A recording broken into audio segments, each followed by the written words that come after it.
Hi everyone, Teacher Miza here. So today we will learn on part 2 of chapter 14 organic chemistry, which we will cover on organic reactions and mechanisms, specifically on bond fission. And I will introduce to you there are 7 types of reactions in organic chemistry. Okay, so firstly we will look into bond fission. So bond fission, there are 2 types of bond fissions. We have homolytic and heterolytic fission. So what the bond fission is actually the breaking bond of covalent bond, but the electron pair are being distributed in 2 ways.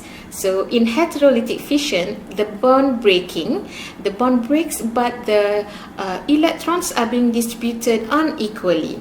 So this double-headed arrow showing the movement of a pair of electrons, and this will form 2 types of ions, which is a cation and anions.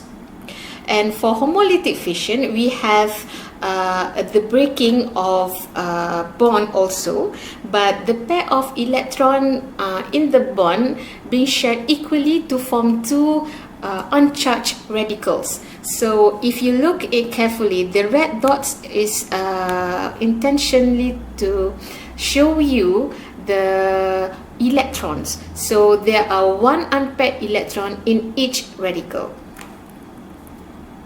So let's look carefully what is free radical chain reaction. So there are 3 stages in this reaction. We have initiation, propagation and termination. So in initiation stage, radicals are being produced normally using visible light or ultraviolet. So this is called as photochemical reactions. The bond breaks will produce 2 radicals. In the second stage, propagation, so this radical will react with non-radical molecules to form new molecule. So this will keep on going, okay, and why it is called chain reaction. So these reactions will only stop in termination stage, the last stage. So when 2 radicals react to form non-radical molecule finally. Okay, so for an example, in making halogenoalkane, in this example I use chloromethane as an example, which can be made via this reaction, where a methane molecule can react with chlorine molecules under UV light, which will produce chloromethane and HCl. So during the initiation stage, the sunlight will break the Cl-Cl bond of chlorine molecule, and this process is called photodissociation. The bond breaks equally to produce 2 highly reactive radicals. In the propagation stage, the chlorine radical being produced above, then will react with methane to produce a radical of methyl and HCl. And these methyl radicals will react with a chlorine molecule to form chloromethane and another radical of chlorine. So during propagation, this step will keep on going, forming more and more radicals. Okay, and when 2 radicals react together during termination stage, then this will stop, where a stable non-radical molecule is being formed. For example, forming chloromethane here, where a radical of methyl react with a radical of chlorine to form chloromethane. Okay, because of the very highly reactive reaction of these radicals, it will not only just produce chloromethane, okay, because further reaction occur which will produce a mixture of products. So it leads, for example, if there are lots of chlorine in the mixture, we will have di, tri or tetrahaloalkanes. So for example here, a radical of chlorine will react with chloromethane, okay, to form a radical of chloromethyl and HCl. Okay, and this radical will react with another chlorine molecule to form dichloromethane.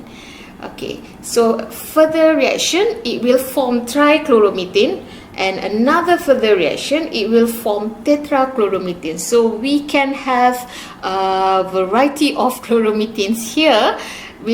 So this free radical substitution, you can have chloromethane, dichloromethane, trichloromethane, and tetrachloromethane, which all these have to be separated, because the only product that we want here is chloromethane. So with these mixtures of product, more steps needs to be taken to separate this, to have that only chloromethane. So to counter this reaction, we can add excess methane, okay, in the reaction to reduce the amount of this multiple substitution. So to have that greater chance where chlorine to react with methane, okay, solely. Okay, and one of the effect here also, in addition of this multiple substitution reaction, we can have isomers. Okay, isomers can be formed. Okay, so for example, 1 chlorobutane and 2 chlorobutane. This is because free radical substitution can occur anywhere on the hydrocarbon chain. Okay, so that is for bond fission. Let's look at the reaction types in organic chemistry. It can be classified into 7 groups. So the first reaction is addition. So where a double bond is broken and 2 molecules join to form a single product. Okay, so this is functional group involved, which is we have alkene, here is alkene, we have ketone, we have aldehyde. Okay, and substitution reaction where a functional group is exchanged for another one. For example, halide, benzene, hydroxyl.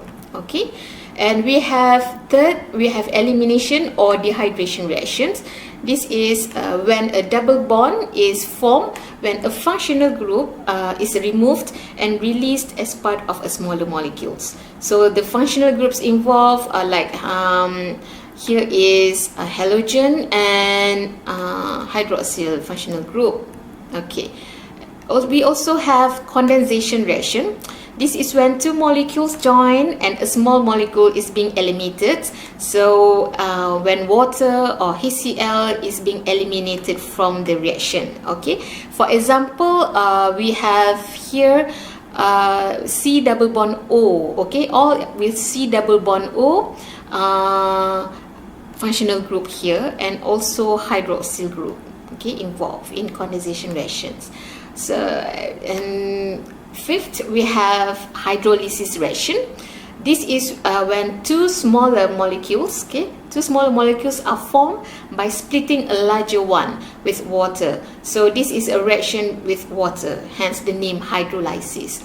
So as breaking and polyamides and polyester is breaking down. So the functional group here are this C double bond O for polyamides and polyester, and this will be further. We will further discuss this reaction in our later chapter. And the 6th, we have oxidation reaction. Yes, we have covered in redox reaction in previous chapter. Okay, so this normally oxidation means gaining oxygen or losing hydrogen, but theoretically it is best to describe it as loss of electrons. So the functional groups involved are like for alcohol. Okay, so first for primary alcohol. Okay, this is primary alcohol. Okay, they will being being oxidized to form aldehyde and further oxidized to form carboxylic acid. And for tertiary alcohol, when it is being oxidized, it will form a ketone. Okay, and lastly, we have reduction reaction, which means loss of oxygen or gain of hydrogen. And again, theoretically, it is best described as a gain of electrons. So the functional group involved here is vice versa with the oxidation reaction. For this, from carboxylic, it will reduce to form aldehyde, and it will further reduce to form primary alcohol. And this ketone here will reduce to form tertiary alcohol. So this reduction is a reverse reaction of oxidation.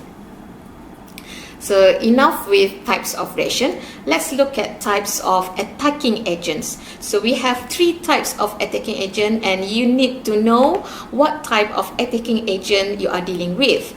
So first type is electrophiles.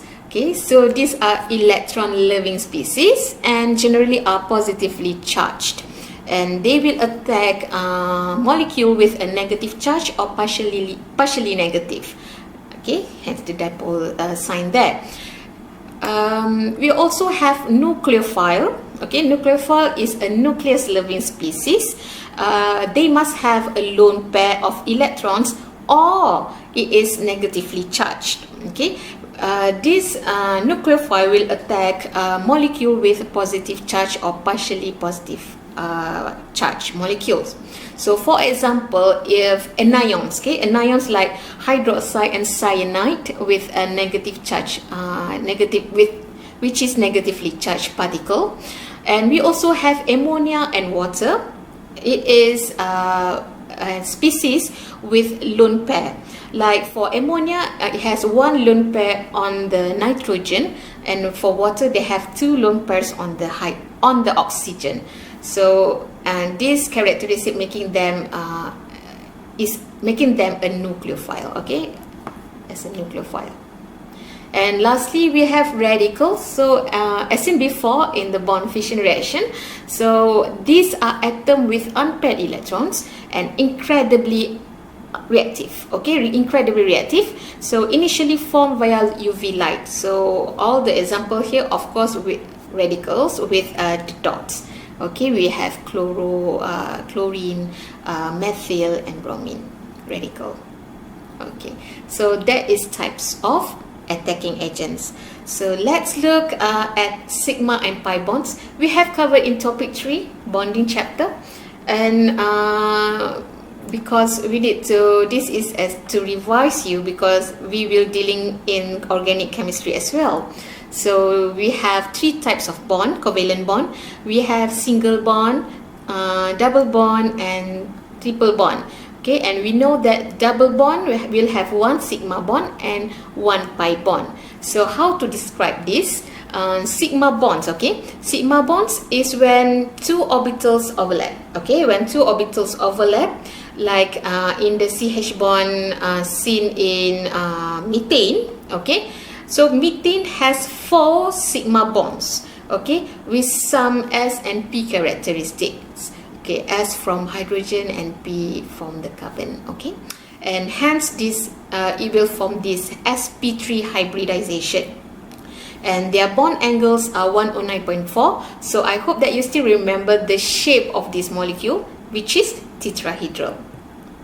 Okay, another type of hybrid is when this s orbitals is hybridized with 2 p orbitals instead. So we can find this in alkenes and in benzenes. So this involve double bond lah. Okay, so we can have 3 sp2 orbitals and a p orbital, and the sp2 orbitals will sit at 120 degrees apart from each other, and this will form a trigonal planar shape. And while the remaining p orbital is at 90 degrees to the sp2 orbitals, or we call it as perpendicular to the plane. Okay, so this sp2 hybrid is on the plane, while the p orbital is 90 degrees or perpendicular to the plane. So in alkenes, a pair of sp2 orbitals overlap to create a sigma bond, and this will pull the orbital closer together to form the carbon close to each other to allow the creation of pi bond. And this pi bond, okay, let's look at the animation there. This pi bond are formed from the parallel overlap of 2p orbitals. So this is 2p orbitals of carbon 1, and this is a p orbital from carbon 2. Okay, and this carbon will overlap to form pi bonds, and we know that p orbitals have a dumbbell shape. dumbbell shape, and when they merge, they will form two oblong shape here. So one is above the plane and the other one is at the bottom of the plane.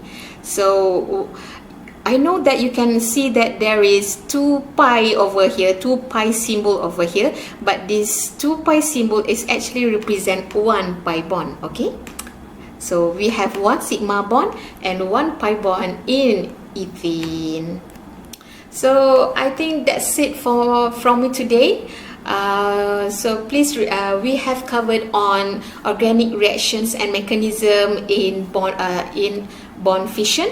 We have 2 types of bond fission, heterolytic and homolytic fission, and the mechanism involved. And we also covered there are 7 groups of organic reactions, chemical organic reactions, and also we have covered on sigma and pi bonds in double bond. So for a triple bond, we can it is the same explanation where we have 1 sigma and 2 pi bonds. So but for triple bond, there we can see that there is 2 overlapping, okay, 2 overlaps of because it involves 2 p orbitals from each carbon.